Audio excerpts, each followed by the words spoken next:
Good morning dear student. आज class 9th के science में हम आप लोगों को गुरुत्वाकर्षण बताने जा रहे हैं। तो आइए देखते हैं सबसे पहले गुरुत्वाकर्षण कहते किसे हैं। गुरुत्वाकर्षण ब्रह्मांड में पदार्थ का प्रत्येक कण दूसरे कण को द्रव्यमान के कारण अपनी ओर आकर्षित करता है। इस सर्वव्यापी आकर्षण बल को गुरुत्वाकर्षण बल कहते हैं। यानी कि गुरुत्वाकर्षण बल कहते किसे हैं, यानी कि ब्रह्मांड में पदार्थ का प्रत्येक कण दूसरे कण को द्रव्यमान के कारण अपनी तरफ आकर्षित करता है, उसे गुरुत्वाकर्षण कहते हैं। इस सर्वव्यापी आकर्षण बल को गुरुत्वाकर्षण कहते हैं। देखते हैं गुरुत्वाकर्षण का सार्वत्रिक नियम।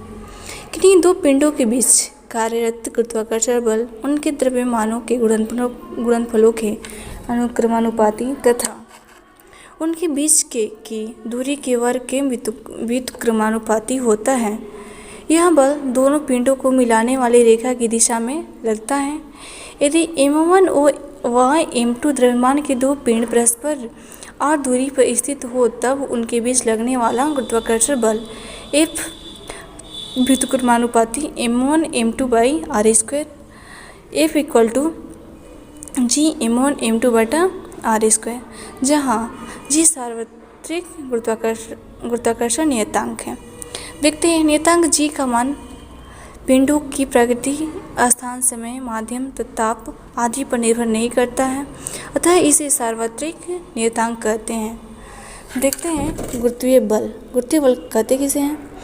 पृथ्वी द्वारा किसी वस्तु पर अपने केंद्र की ओर लगाए गए गुरुत्वाकर्षण बल को गुरुत्वीय बल कहते हैं। यानी कि पृथ्वी द्वारा किसी वस्तु पर अपने केंद्र की ओर लगाए गए गुरुत्वाकर्षण बल को गुरुत्वीय बल कहते हैं। गुरुत्वीय त्वरण देखिए। पृथ्वी की ओर मुक्त रूप से गिरती किसी वस्तु के वेग में प्रति सेकंड होने वाली वृद्धि को गुरुत्वीय त्वरण कहते हैं। उसे स्मॉल जी से प्रदर्शित करते हैं।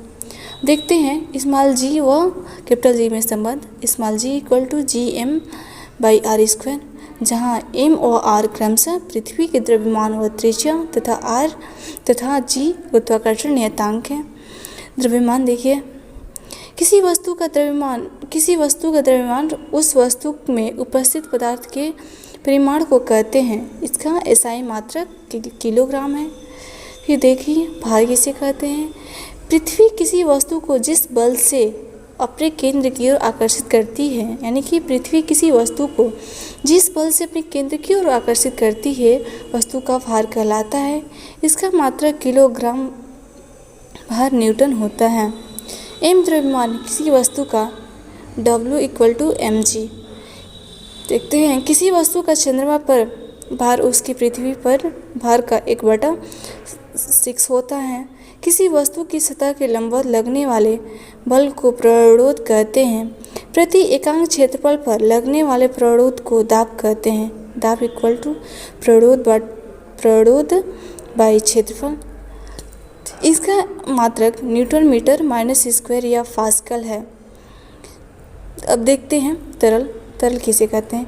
वे पदार्थ जो बल लगने पर बहने की प्रवृत्ति रखते हैं, तरल कहलाते हैं। सभी द्रव तथा गैस तरल हैं। किसी द्रव की मुक्त सतह से H गहराई पर द्रव का दाब P इक्वल टू HDH होता है, जहाँ D द्रव का घनत्व व G गुरुत्वीय त्वरण है। अब देखते हैं उत्प्लावकता। जब किसी वस्तु को किसी द्रव्य में डुबोया जाता है, यानी कि जब किसी वस्तु को किसी द्रव में डुबाया जाता है, तो उस पर एक बल ऊपर की ओर कार्य करता है। यह बल उत्प्लावकता बल तथा द्रवों का गुरुत्वाकर्षण बल तथा द्रवों का यह गुण उत्प्लावकता कहलाता है। आर्कमिडीज का सिद्धांत देखते हैं। जब किसी वस्तु को किसी तरल में पूर्ण या आंशिक रूप से डुबाया जाता है, तो वस्तु के भार में कुछ परिवर्तन प्रतीत होती है। वस्तु के भार में आई यह आभासी कमी वस्तु द्वारा हटाए गए तरल के भार के बराबर होती है। इसे ही आर्कमिडीज का सिद्धांत कहते हैं। अपेक्षिक घनत्व, किसी पदार्थ का अपेक्षिक घनत्व उस पदार्थ के घनत्व तथा पानी के घनत्व के अनुपात के बराबर होता है। थैंक यू क्लास, आज के लिए इतना ही, आगे नेक्स्ट क्लास में।